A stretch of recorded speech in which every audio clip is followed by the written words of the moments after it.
But surprisingly, the hardest culture, the biggest challenge, was coming home and merging back into my own home culture.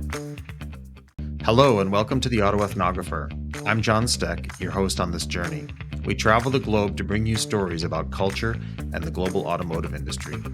Fasten your seatbelt and let's get started. Hello and welcome to this week's episode of the Auto Ethnographer. Today is kind of an interesting subject. It's something that every expat has to face at some point or another when they've been living overseas. Or if you're thinking about going overseas, it's something that you should think about even before you leave, because that topic is coming back home. I found that the hardest part of my expat experiences living abroad has been to go home, to merge back into the culture that I'm from, or at least one that I've adopted throughout my lifetime in the United States. It's hard. Returning home is the most difficult part at the end of living overseas. So, from my perspective, I lived abroad with my family for 8 years, and we lived in multiple countries. We started off living in Egypt. It's another podcast episode where I talked about how we moved to Egypt, how we got ourselves ready for that adventure. We lived there for a little bit more than 1 year, and then we spent 7 years in Moscow, Russia, which 7 years you really start to adapt and learn how to live inside of a culture different than your own. What we didn't expect on coming home was a parade. We didn't expect people to have balloons and streamers and fireworks when we got back to the United States. But what we also didn't expect was indifference. Life abroad is interesting. It's really an adventure to live overseas outside of your own culture. You have to learn everything about how to adapt, how to live in that new culture, which isn't your own. And it can be dramatically different, like Egypt and Russia was to my family. Perhaps you even have to learn a language or two when you're living in this overseas assignment. And every single day, there's something new and there's a learning opportunity for picking up something from the local culture, from the local language, just the everyday life. These learnings, they can happen in a class, they can happen in small interactions that just happen on the street or in a cafe or in a grocery store. For example, my son, one day in Egypt, he was maybe 4 or 5 years old. I went outside and there he was by the side of the street playing with a young Egyptian boy. The two couldn't talk. My son spoke only English, a little bit of German at that time, and the Egyptian boy spoke only Arabic. They had no way to communicate. But there they were playing by the side of the road with these little toy cars and making little motor sounds and driving the cars around. And that was one of those things that really made me smile, because you realize that children are completely open blank pages, open to each other, open to cultures, open to different people and that are different from themselves, even if they're separated by no common language. Another time, when I was living in Russia with my family, we went to a town called Gus Hrustalny, which is east of Moscow and is famous for a big glass works, for all sorts of glassware. We went on a sledding trip with work colleagues there and all of their families. And we were the only Americans in the entire group. I think we had probably 10 or 12 cars in our convoy driving out to the east of Moscow for this overnight trip. And the real objective was, of course, to see the glassworks and the museum. But what the kids wanted was the sledding trip. We went to this amazing place where there were some great sledding hills, and the kids spent hours running up and down the hills with the Russian friends. And again, they couldn't really understand each other and truly communicate, but they were having so much fun. It just simply didn't matter. On that same trip, I also had an interesting opportunity. I was introduced to a priest, a Russian Orthodox priest, who was busy repainting the inside of an old church. What was really amazing was that he had never met an American, ever in his life. And this was in 2010. when certainly the Iron Curtain had already fallen, basically 20 years before. So we enjoyed a conversation. Yes, it was through an interpreter, but it was still great to share our views. And he asked me lots of questions, what life was like living in the United States. And I asked him questions about what life was like in this small village and taking on the responsibility by himself to repaint the inside of this beautiful old church. On another occasion, I was just west of Moscow in the summertime in a small village called Istra. And I had gone to go look at a monastery that was nearby that I heard was very beautiful. And afterwards, I went to go get some lunch. And I walked into this little grill, and the proprietor stood behind the counter. And this was a very primitive place. You could see the charcoal grill. You could see the different meats behind the counter, and some of the meats were on the grill already, grilling up a shashlik, the meat on a stick. And that was an adventure for me because I tried my very best to speak Russian as best I could. I had been practicing. I had learned quite a bit of Russian, and I was talking and I was ordering, and I kept giving my order all of the parts that I wanted, what I wanted to drink, what I wanted to eat as the main course, a salad, and even a soup. And the gentleman behind the counter just kept looking at me like he had no idea what I was saying. And I was quite sure that my pronunciation was correct. And then it turns out he tells me he's not Russian. And he actually also doesn't speak Russian very well, just like I didn't. And we looked at each other, we smiled, and we had a big laugh that here we were for 5 minutes trying to put the order together by spoken word, as opposed to me just pointing at the menu on the counter.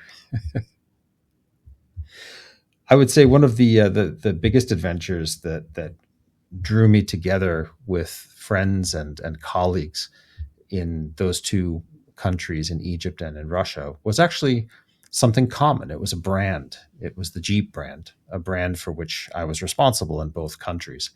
And whether I was a member of the Jeep Club in Egypt, and we would take our monthly Sahara Desert Jeep trip with many, many families, and usually about 20 to 30 Jeeps far out into the desert, sometimes one day, sometimes overnight.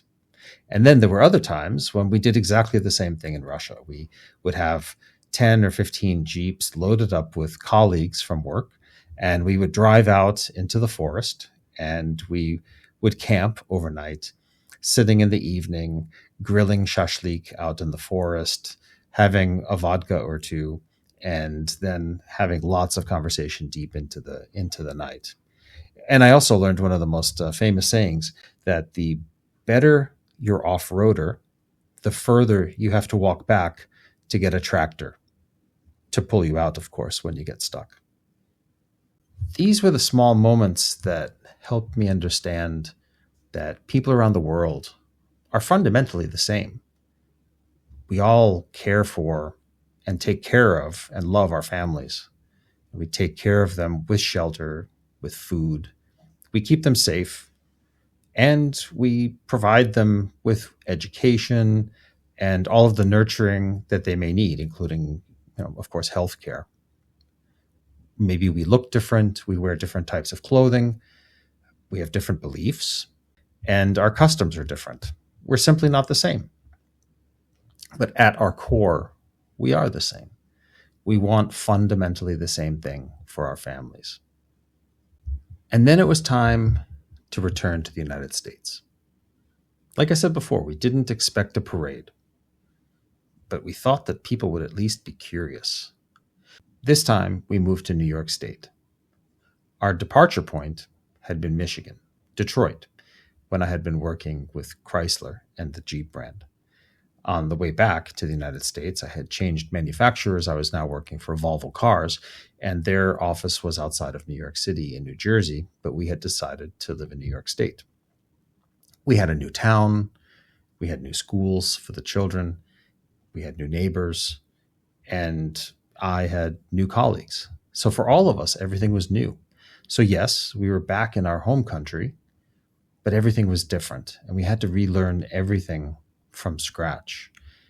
And ironically, it turned out we almost had to relearn our own culture back home. The first weeks back, I think the kids were amused to be back in the United States. They really couldn't remember living there as small children since we had been out for 8 years. They were back for summer vacations for 6 or 7 weeks at a time, but that's different when you're staying with grandparents or friends over the summertime and not living in your own home and not having your daily life activities and going to school. So this was different. This was new. This was fun. This was novel for the beginning. But over time, we noticed there was a bit of an emotional disconnect. There was this absence of curiosity about what we had experienced living overseas, something that we were bursting to tell. And there was a richness to our journey, but this seemed to be somehow invisible to the people around us. Was it envy? Was it a lack of exposure? Or just that my stories and my kids' stories made no sense in the local context? Personally, I think it was the last two of these. As you probably know, many Americans simply don't travel overseas. You can probably blame that a little bit on the relatively small amount of vacation time people get in the United States, but they simply don't travel, and less than half of Americans have passports. So, and they particularly don't travel to Egypt or Russia, places which are, I would say, much more exotic than the kind of normal European vacation trip that a lot of Americans take. So it was strange that even with these unusual locations that we lived, Cairo and Moscow, that people didn't seem interested. They didn't know what to ask. I'll give you one example, something that hit me every single time, every weekend, really. My son and my daughter were avid soccer players, or football for the global reference. They were playing every single weekend. And, over the years, my daughter eventually developed other interests, but my son kept playing, indeed, all the way through university. And every weekend I went to the soccer games. So in Egypt or in Russia, I did the same. We would go to the games, and we would be somewhere at a field in Moscow or in Cairo.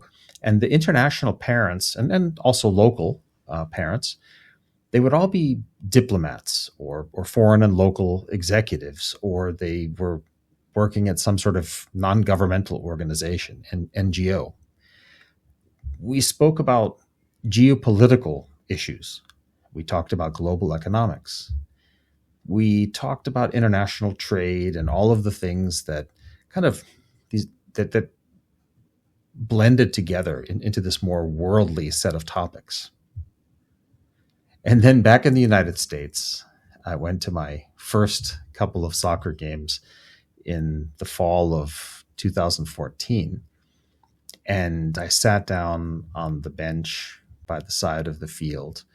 There were some fathers from my son's team, and I sat with them. And they talked about lawn care, when to cut the grass, how often to fertilize, do they water it in the morning or in the afternoon, how late in the season should you cut it one last time. I was just missing the wealth and the depth of the conversation that I had so loved while living overseas. It just wasn't there. And I got it. I understood, because here, we're individuals who didn't have that experience. None of them had ever lived overseas, so they couldn't share that feeling. And as everybody normally is, you get overwhelmed by daily life and the daily things that you do, and you simply don't have time to think or talk about something outside of that. Sitting by those soccer games and talking about lawn care really drove it home for me. I think that was what I always used to explain how my disappointment was kind of realized coming back and just not having the same kind of scope that I had enjoyed for 8 years. I think the entire family felt a little bit misunderstood or even in some ways undervalued for the experiences that we had had. There was an exception, I have to say, and that was that during parent teacher meetings at the school, the teachers would always tell us that our kids seemed somehow more mature, older than their age, and even worldly was an expression we often heard, much more so than their American peers. And that was when we knew that we had done the right thing to take the children abroad and let them grow from those experiences. There was a interesting sense, I think, of reverse culture shock. My kids, they told me that their first day of school in September of 2014 was very strange. Both of them went to different schools. One was in high school, one was in middle school at that time. So they had different school hours and they returned separately from their first day of school. And I asked them, how was the first day? And without them having talked to each other, without them having somehow prodded each other on giving the same answer, they spontaneously answered with the same response. They said that the school felt very, quote unquote, white, and that the children spoke very American.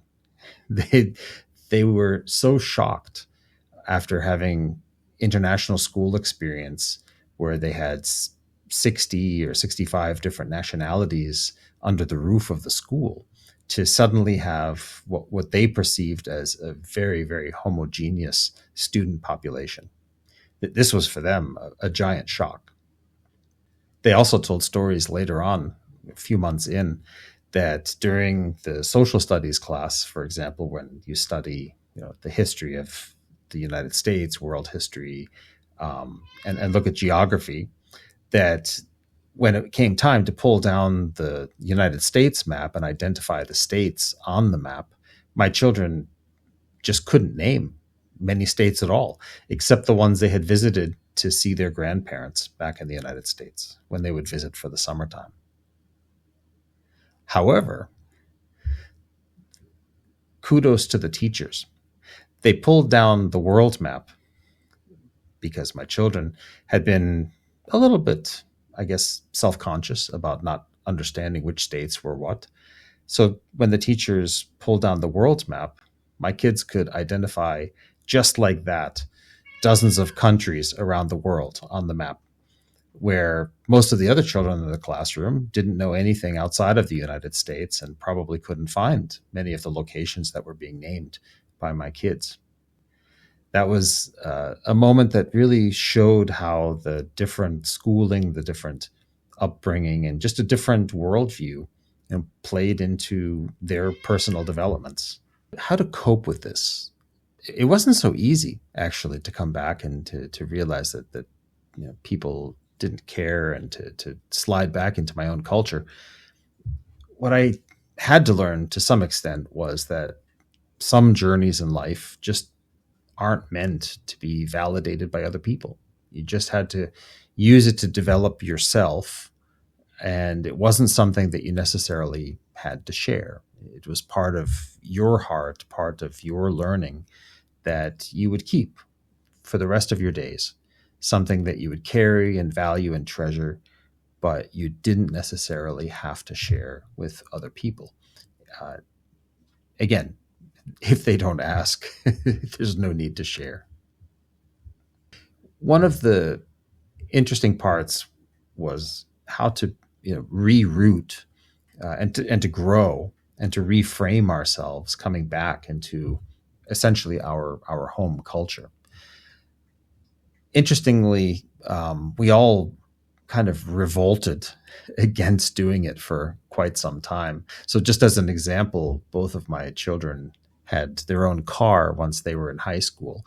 And these were, both of them were Volvos at the time. And it was possible, for example, in the settings to change the readout display between metric settings and US imperial settings.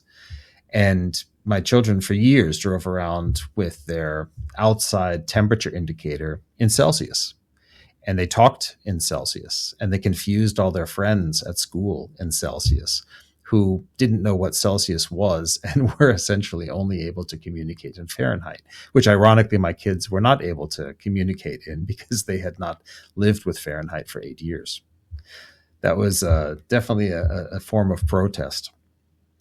The other protest, I think I could call it, is my daughter insisting on spelling words in the British way. For example, the theater is spelled with R-E as opposed to E-R, or having aluminium as opposed to aluminum. These were just small things that kept them going, kept them connected to where they had spent, so much a part of their lives. At that point, it was half their lives. But as for the kids, they took every opportunity to travel overseas. Just over the past 2 years, my son had done a solo trip to Scotland, traveled with his girlfriend to Portugal, and my daughter had spent 5 weeks backpacking Indonesia on her own. She also had met with her boyfriend, and they traveled over in Denmark. So every chance they got, they would take the opportunity to go back and travel someplace international and to explore the world beyond their own country's borders. I would definitely say that travel skills are my children's superpower. Slowly, images of living in Egypt and Russia, they fade into memory, into that fog. So it becomes important to occasionally open up that file folder on the laptop, look at the digital photos, and just relive our adventure in Egypt, relive those wonderful days that we spent in Russia until 2014. Every now and then I'll even just send a random photo to my kids by messenger just to show them, hey, look what you were doing 5 years ago or 10 years ago or 15 years ago when we were living, in Cairo or in Moscow. It's always fun to share those moments and then to relive it and to remind them, yes, you actually did do that, and you actually were there, at the pyramids or at Luxor in Egypt or on Red Square. The most powerful thing that we all did when we came back to the United States was that we all sought out people that had some similarity in their experiences to us. In the case of my children, they befriended quite often international students who were there, either by the semester as an exchange student or who were even living in the United States long term. So they often befriended students who didn't look like them, who didn't talk like them, who had different customs and different beliefs. The same went for me at work. I often talked to other individuals within the company at Volvo who had a little bit more experience, be it Americans who had lived abroad or some of the Swedes or other nationalities that were working in the office in New Jersey. I was also very lucky in that I was responsible for the Latin America region as well as for Canada for about 4 years. And that allowed me to either travel quite extensively and to continue to see different places and meet people from many different countries, 22 different countries. Or I had daily calls, meetings, conversations with people from different countries, which to me has, as I've said in every podcast, is my utopia, to be mixed and blended and talking to people from different places, different cultures, different backgrounds. But what about you? What about the listeners? I'd love to hear from you, either leaving comments at YouTube or on the homepage, www.auto-ethnographer.com. Have you lived overseas? Did you return to your home country? Did you have a similar experience? Was it wonderful coming back home? Or was it possibly a little bit of a letdown, possibly a little bit of a disappointment and and an anticlimax after being abroad and experiencing something so different from your home. I'd love to hear about your experiences, and if you allow me to, I can even mention some of them on a future podcast. I think in summary, the word home is kind of interesting because I've used the word home country and home a couple of times. I think it's not really a place. Home is not a place. It's more of a concept. And I think home is probably the stories that you carry inside of you. And whether you tell them and they're heard or not, you carry them with you. I think that's where home is. Even if you look at the bottom of the Auto Ethnographer website, there's a section that indicates headquarters, and the headquarters location is identified as where the luggage is. And that's so true. Wherever the stuff is, that's where the home is. So the Auto Ethnographer podcast, it's all about culture in the global auto industry. And we've had guests from all over the world. And different cultures have been a challenge for everyone to get to know, as all of my different guests have identified in the past. It can be a challenge, but it's also a wonderful challenge, something that's really interesting and fun to try to tackle. But surprisingly, the hardest culture, the biggest challenge, was coming home and merging back into my own home culture. But I say that now from Thailand, where I'm currently living. So the adventure continues. And I leave you with that thought. Where is your adventure? Until next week, keep on driving. Thank you for joining us on today's journey. Please remember to like and subscribe to the Auto Ethnographer and leave us a rating or comment. For more information, visit our website at auto-ethnographer.com. You can also follow on Instagram, Facebook, and LinkedIn.